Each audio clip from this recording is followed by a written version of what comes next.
we score, we're going to the playoffs. I can't believe I missed that.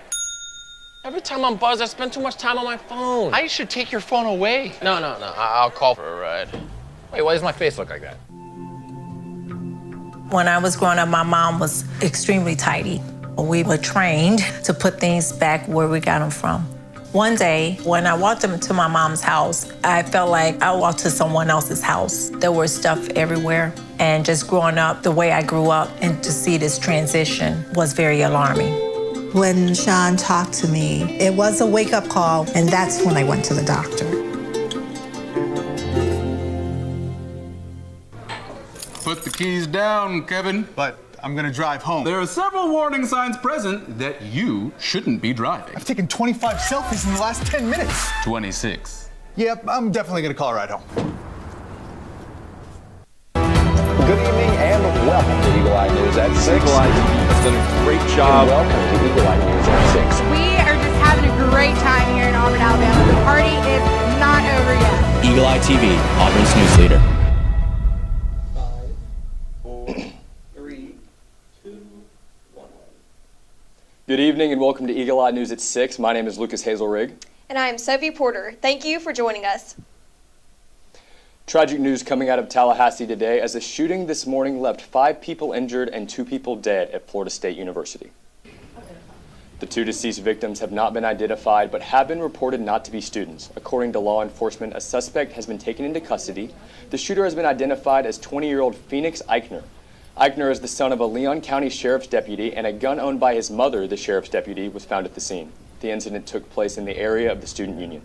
The university has placed a lockdown until further instructions from authorities arrive. One student gives her testimony about what happened during the shooting. It was just chaos. Everyone was like, there's like a shooter and stuff.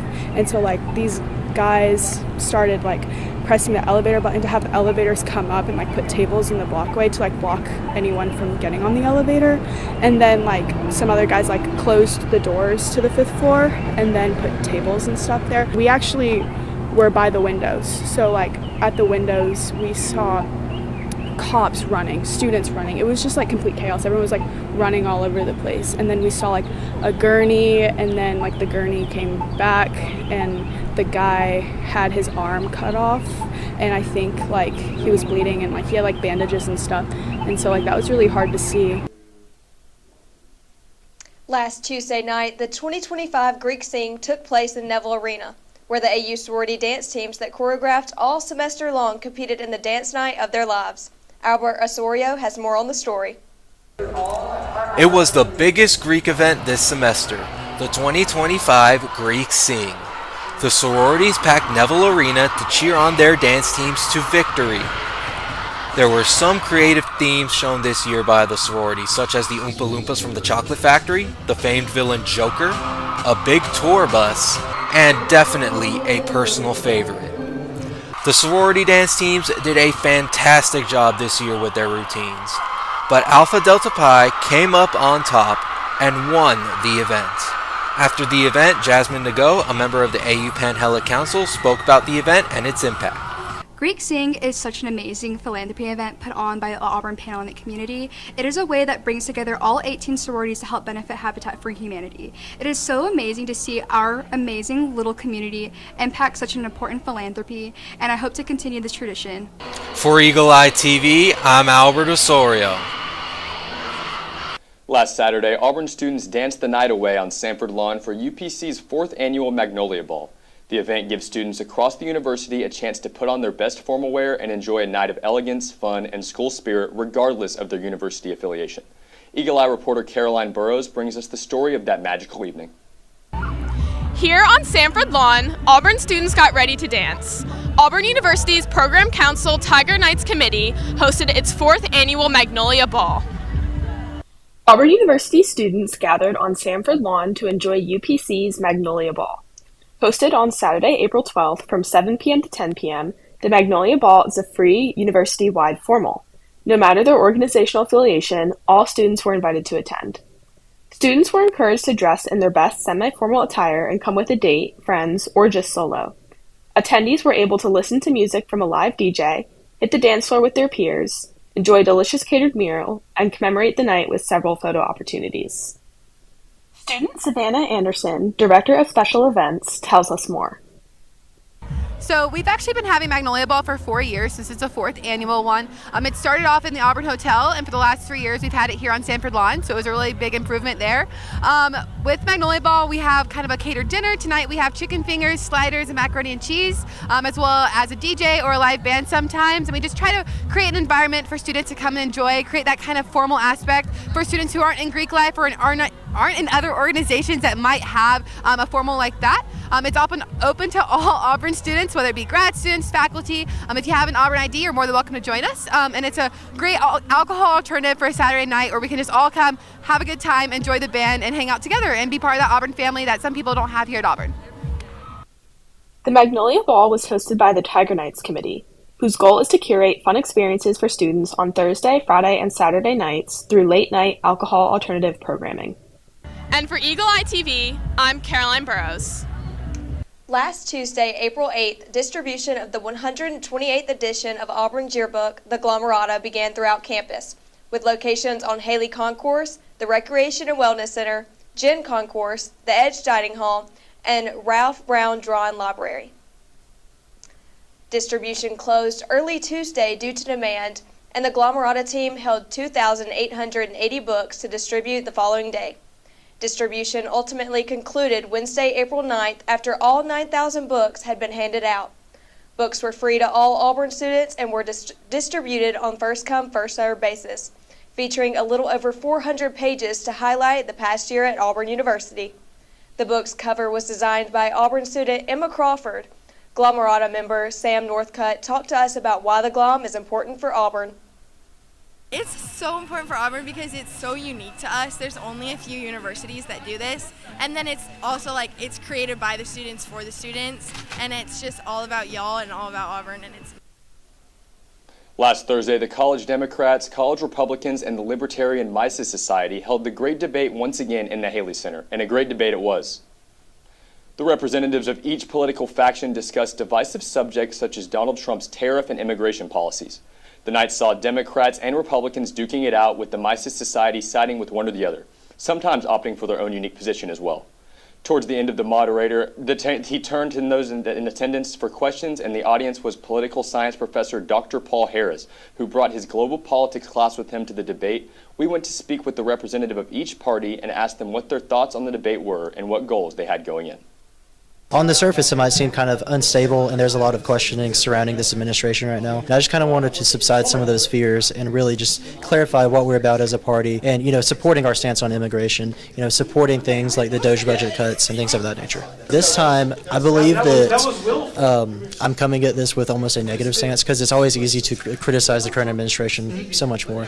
And I noticed that. I feel like there's a pressure for me to almost play more of a defensive role than a offensive role. They are not Republicans. They are forming a new form of party under Donald Trump. They have left my parents themselves, who are staunch conservatives, behind, and I think that is horrendous. And the fact that the college Republicans sat up on the stage and defended this platform, I find to be ridiculous. I just wanted to communicate the fact that they continue to lie and lie and lie and lie and lie about these things, and they get away with it because no one explains to them why this is not true. The government is ripping you off using the Federal Reserve to counterfeit your money, decrease your purchasing power, and inflate it beyond comprehension. And that's the main problem that we have in this country. It doesn't matter who's in charge. This debate this year, weirdly enough, there's a lot more agreement than there was before last year. I think it's been like the same way every year it has been that I've been doing this. Republicans are going to attack Democrats, Democrats are going to attack Republicans, and then both parties are confused about whatever we say. Stay tuned after the break for a weather forecast from the loveliest village on the plains, from Eagle Eye's Albert Osorio. You're watching Eagle Eye News at 6, and we'll be right back. Yeah!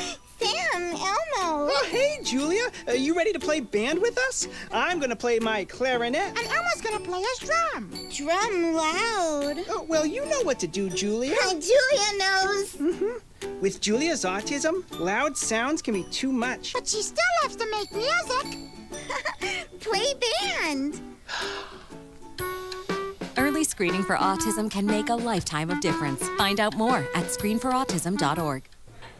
Put the keys down, Kevin. But I'm gonna drive home. There are several warning signs present that you shouldn't be driving. My text to emoji ratio has gotten a little out of hand. A little? Yep, I'm definitely gonna call a ride home.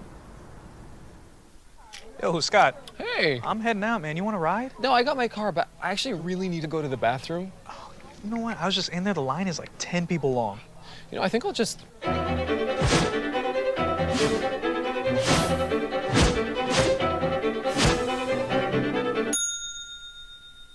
Dude, are you okay? You wouldn't believe what I was just thinking. I am definitely buzzed. Yeah. I think I will take this, and I will take that ride home. Smart man. Did you see how that dog was looking at me?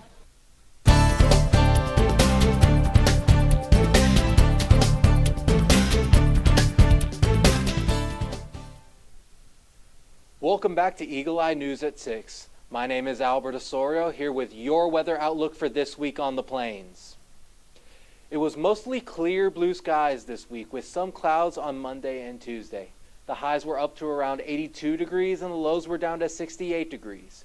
It was a good week for students to have fun in the sun and play some frisbee or tan outside. This Easter weekend will receive some more clouds but no possible chance of rain thus far. The highs will be around 83 degrees while the lows will be around 57 degrees. It will be a good weekend for Easter egg hunting and other fun activities with family and friends. That's all I have for your weather for this week. When we come back, you'll hear more from Lucas and Sophie regarding a detained Columbia student, funds from the Harvard being withheld, and the Federal Reserve Chairman speaking about Donald Trump's tariffs. From Eagle Eye TV, I'm Albert Osorio. We'll be right back. We need to go meet the guys. I'm lit. Can you drive? Pool party at Jesse's. Can you drive? Will you drive? I'm a little toasty.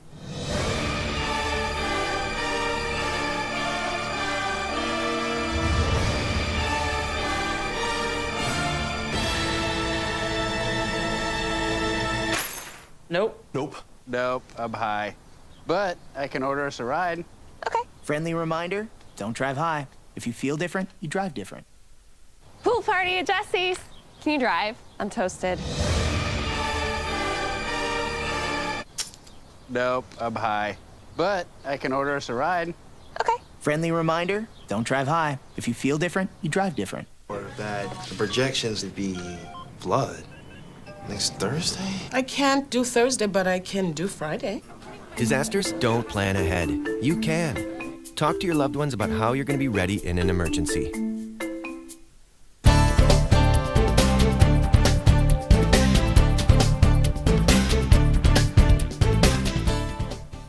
A Columbia graduate student living in Vermont has been detained under President Trump's immigration policy. On Monday, the Palestinian man was detained at an immigration office. A state senator who saw the incident unfold said the man was asked to go to the office for a citizenship interview, but that was a trap to detain him. Laura Ullman has more. He was kidnapped. It was a few weeks ago when Senator White said she heard from her constituent, Mohsen Makdawi. White says he asked her to come to his citizenship interview with federal authorities. I was nervous because to me, with what we've experienced nationally now, with folks being taken, I thought that this was potentially a honeypot or a trap. White says she went to a Colchester immigration office with Makdawi, his lawyer, and a friend. When they arrived, they saw cars White called suspicious, idling and circling the building. That was the first, I would say, true, waving red flag. This is a setup. At noon, she got a text. Makdawi was in handcuffs and being escorted from the building. I was just, shaking. White says she believes Makdawi was detained because of his involvement with anti-Israel protests at Columbia University. Makdawi is a graduate student there. Vermont's congressional delegation is speaking out against the arrest. I do not believe we should be deporting people who are here legally just because the president doesn't like what they say. Mohsen Makdawi has a green card and has been living in the U.S. for about a decade. A federal judge has ordered he should not be removed from the country, and as his legal proceedings play out. Additionally, the Trump administration has defied a Supreme Court ruling stating that Abrego Garcia should return to the United States after being deported to El Salvador. Harvard is losing more government funding. The Department of Homeland Security announced the cancellation of 2 grants worth more than $2.7 million. DHS Secretary Kristi Noem also wrote a scathing letter demanding records of international students' illegal activities. Meanwhile, Harvard researchers say they may have to lay off workers and euthanize research animals because of the funding freeze. Earlier Wednesday, the Internal Revenue Service began making plans to rescind Harvard's tax-exempt status. Two sources familiar with the matter say a final decision on the university's tax status is expected soon. The Trump administration has already blocked more than $2 billion in funding. The institution is pushing back, citing the constitutional right of private universities to determine their own practices. President Trump in recent days raised the idea of punishing Harvard for not complying with what the administration has sought to portray as a campaign to fight against anti-Semitism. Federal Reserve Chair Jerome Powell spoke at an event hosted by Economic Club of Chicago on Wednesday and gave his starkest warning yet on the potential economic consequences of President Donald Trump's tariffs. As he was speaking, U.S. stocks tumbled. The Dow, NASDAQ, and S&P 500 all fell. Sherelle Hubbard has more on remarks from the chairman and the latest on consumer confidence. A new warning from Federal Reserve Chair Jerome Powell as he called the Trump administration's tariffs unprecedented in modern history, saying their effects remain highly uncertain. The level of tariff increases announced so far is significantly larger than anticipated, and the same is likely to be true of the economic effects, which will include higher inflation and slower growth. With investors feeling the effects of Trump's tariffs daily, Wall Street reacted to Powell's words almost instantaneously, sending stocks tumbling. Businesses and consumers are on edge. Well, that's just it. I mean, we don't know. Every day it's something different, so it's either on or it's off or it's this or it's that. The uncertainty is pronounced and it is profound in the state of California. California Governor Gavin Newsom and State Attorney General announced Wednesday they are suing to try to stop the tariffs, saying the president does not have the authority to impose them. Meantime, the Fed is responsible for promoting full employment and helping keep inflation in check, but Chairman Powell says tariffs have the potential to threaten both. Unemployment is likely to go up as the economy slows in all likelihood, and inflation is likely to go up as tariffs find their way, and some part of those tariffs come to be paid by the public. I'm Sherelle Hubbard reporting. After we come back, Caroline Burrows will fill you in on all the entertainment news you could ever need. You're watching Eagle Eye News at 6. We'll be right back. There was an old woman who lived in a shoe. She had so many children she didn't know what to do.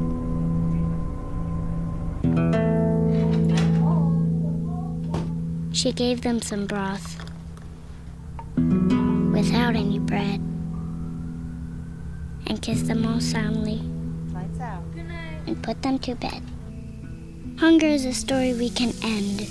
End it at feedingamerica.org.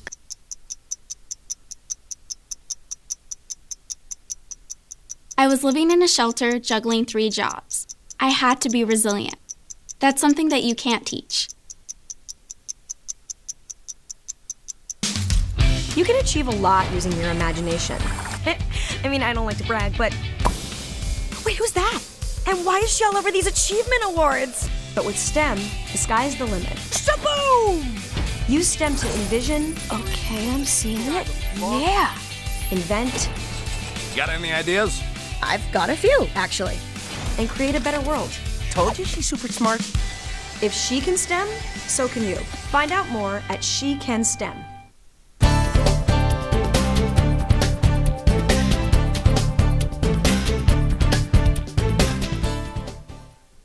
Welcome back to Eagle Eye News. I'm Caroline Burrows, here to give you an update on the world of entertainment. Aerospace company Blue Origin sent its New Shepard rocket hurtling out of Earth's atmosphere on Monday, its 11th such mission to date. On board, a celebrity-studded crew of 6, featuring pop star Katy Perry and TV personality Gayle King. But that's not the only reason today's spaceflight was unique. Laura Aguri reports.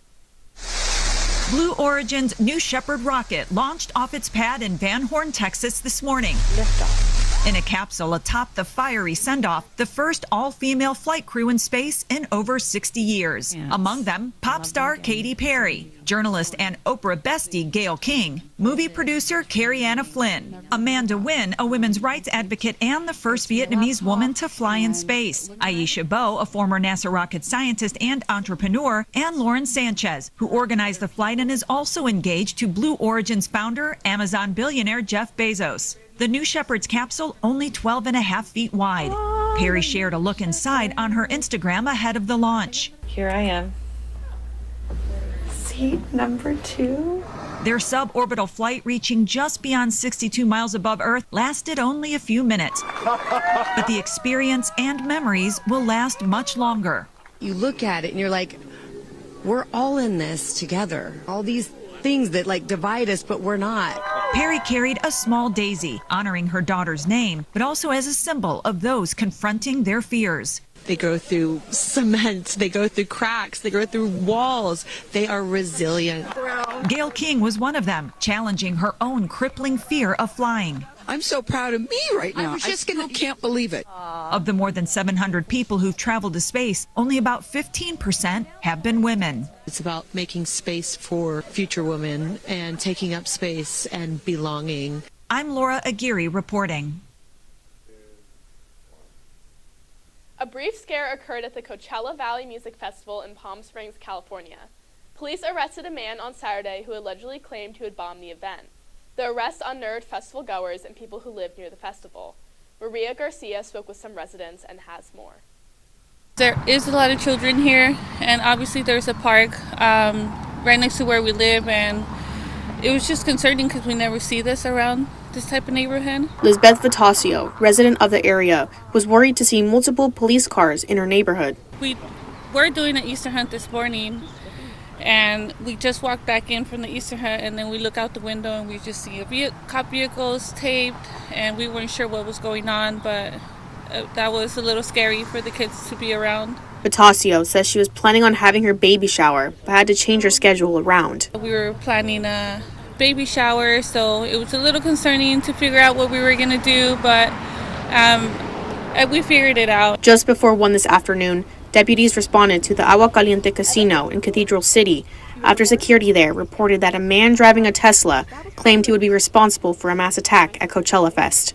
An allied agency contacted us to let us know that there was a vehicle that they were looking for in relationship to a case that they were working regarding possible threats. Using DMV records, deputies quickly identified the suspect and his vehicle and tracked him down at South Calle El Segundo and Saturnino Road in Palm Springs. Our officers ultimately found this car using flock technology and the personal observations. We're able to bring it over to here, get it stopped. The suspect was taken into custody, says Andy Mills, police chief for the Palm Springs Police Department. Got a man in custody, detained, while the other agency is continuing to work their part of the investigation. As a result, we brought one of our canine bomb dogs over here to sniff the car, and the dog alerted on the car. The Riverside County Sheriff's Bomb Squad found no explosives, weapons, or bomb-making materials inside the vehicle. Anyone with information is encouraged to contact the Cathedral City Police Department. Reporting in Palm Springs, Maria Garcia, News Channel 3. We're about out of time in the entertainment segment, but before we head back to the desk, I have one more story to share. Coming up in today's Take a Look at This, a volunteer human chain takes the pain out of moving, and glass sculpture-like squid is caught on camera for the first time ever. Let's take a look. From a squirrel with snow-white hair to a double rainbow up there, today we'd like to share the rare. Let's start with moving wares using a community that cares. It's no secret that moving, what's the word? Sucks. So when a beloved bookstore in Michigan needed to move their inventory to a new location, they thought outside the box. Books, putting out an all-call for help to the town of Chelsea. Roughly 300 Samaritans showed up and formed a pair of human chains, moving all 9,100 of Serendipity books by hand to their new location in under 2 hours. The store said they were overwhelmed by their benevolent book brigade and are happy the town could have a literal hand in their newest chapter. This next one isn't just rare, it's full-on never before seen. Stunning video shared by the Schmidt Ocean Institute shows the first known footage of the elusive colossal squid in the wild. Looking like a gliding glass sculpture, this majestic mollusk can grow up to 23 feet long and weigh more than half a ton. It was first identified 100 years ago, but until now, it's never been captured on camera in its natural environment. Another rare sight is this squirrel dressed in white. Video of a rare albino squirrel chilling in a tree at a South Dakota golf course was recently shared by Sioux Falls Parks and Rec. The department asked its followers for nutty name suggestions, and while Frosty, Blanco, and Casper were early contenders, they ended up going with Q-Tip.